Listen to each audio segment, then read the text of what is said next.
డేట్లు హీరో గారికి ఈ విషయంలో గొప్ప ఇంకో విషయం చెప్పాలంటే సాంగ్స్ ఫస్ట్ ఇంట్రడక్షన్ ఫైట్ జరుగుతున్నప్పుడు హీరో గారు దెబ్బ తగిలింది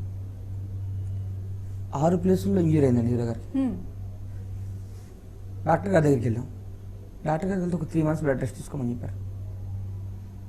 మొత్తం డ్యామేజ్ అయింది దానికి, విపరీతమైన పెయిన్, నడవలేకపోతున్నారు.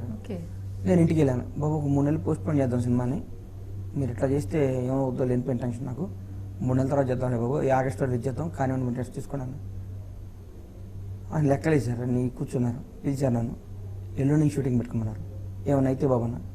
ఆయన సినిమాలో డ్యాన్స్ చేసిన ప్రతి సాంగ్ ఆయన ప్రెజెంట్ బ్యాక్ పెయిన్తో చేయడం జరిగిందండి.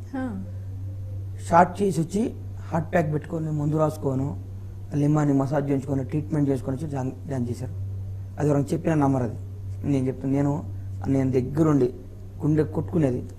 ఈ సినిమా ఈ డేట్కి రీచ్ చేయాలని డే అంతా షూటింగ్ చేసి 9 వరకు షూటింగ్ చేసేవాళ్ళం. ఈయన 9కి డైరెక్ట్ ప్రసాద్ ల్యాబ్కి వచ్చి 2 o'clock వరకు డబ్బింగ్ చెప్పి వెళ్ళిపోయి 20 hours పని చేశారండి హీరో గారు. లాస్ట్ 1 month విపరీతమైన బ్యాక్ పెయిన్తో ట్రీట్మెంట్ చేసుకుంటూ రోజుకి 20 గంటలు పనిచేసి ఈ గబ్బర్ సింగ్ టైంకి రిలీజ్ అవడానికి కారణం అమ్మ. పవన్ కళ్యాణ్ కానీ ఆయన లేకపోతే గబ్బర్ సింగ్ లేదు.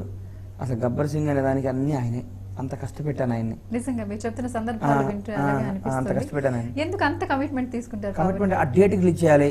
నేను వెళ్ళాను అన్నాక ఆయన అన్నారు, నా వేరే వాళ్ళ దగ్గర అన్నారంట, ఆడు నాతో ఇట్లా అన్నాడు, నా మనసు ఒప్పుకోలేదు, నా మీద మన ఈ గబ్బర్ సింగ్ వేరే సినిమాలు ప్లాన్ చేసి అన్ని రిలేటెడ్ ఏంటండి. గబ్బర్ సింగ్ తర్వాత 2-3 రోజుల తర్వాత ముందు రావటం కానీ రావటం సినిమాలు నా వల్ల ఎవరిని ఇబ్బంది పడవు, అది ఆయన మెంటాలిటీ అండి. ఆయన వల్ల ఏముంటే ఆయన తీసుకుంటాడు, పెయిన్ ఆయన కష్ట నష్టాలు ఆయన తీసుకుంటాడు. ఆయన వల్ల ఒక నచ్చేయటం ఇష్టపడ్డా, అదే పవన్ కళ్యాణ్.